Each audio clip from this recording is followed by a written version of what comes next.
Bill C-293, known as the Pandemic Prevention and Preparedness Act, has been labeled the Vegan Act by Sylvain Charlebois, a prominent food expert and professor at Dalhousie University. In a pointed newspaper editorial, he criticizes the legislation as an unprecedented governmental intrusion into individual dietary choices.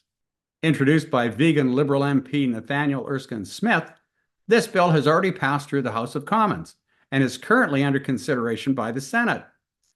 Detractors argue that it serves as a Trojan horse, offering vague and sweeping powers that basically grants the federal government unprecedented control over plants, animals, humans, and ecosystems during a declared pandemic, all under the guise of a One Health approach. The term One Health, a buzzword of the non-governmental World Health Organization, connects human health, animal health, and environmental health, with some critics arguing it promotes a global agenda that encompasses climate change, public health, one world governance, and animal rights. Bill C-293's primary stated goal is to prevent future pandemics, implying that such events are unavoidable and also inevitable.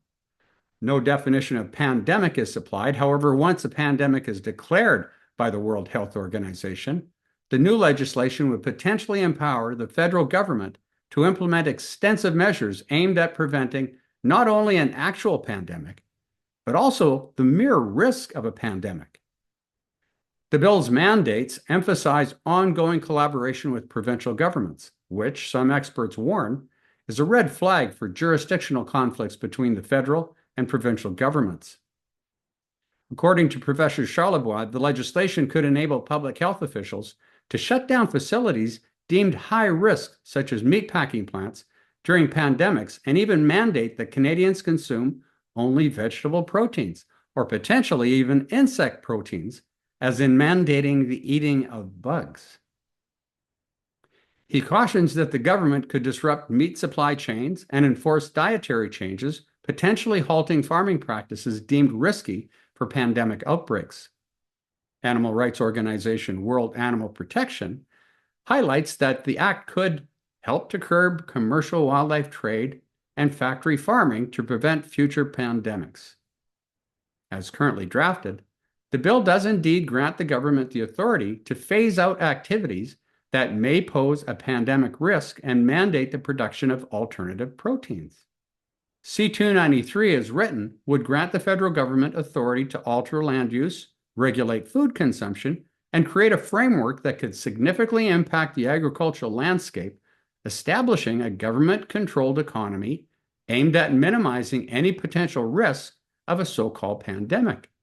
This legislation would enable the federal public health department to create direct agreements with the World Health Organization, encompassing measures such as surveillance, contact tracing, and various digital tools.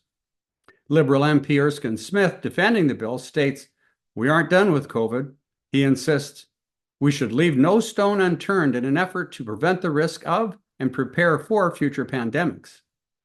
The bill raises alarming issues regarding government censorship and population control, reminiscent of the controlling and unconstitutional measures Canadians faced during the COVID pandemic, which dramatically infringed on personal and religious freedoms under the guise of protecting the population.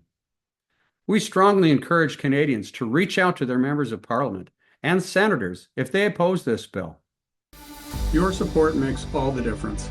Become a monthly donor, invite one of our team to speak, or help spread the word by forwarding this video to others.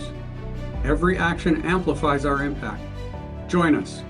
Let's make a difference in our country together.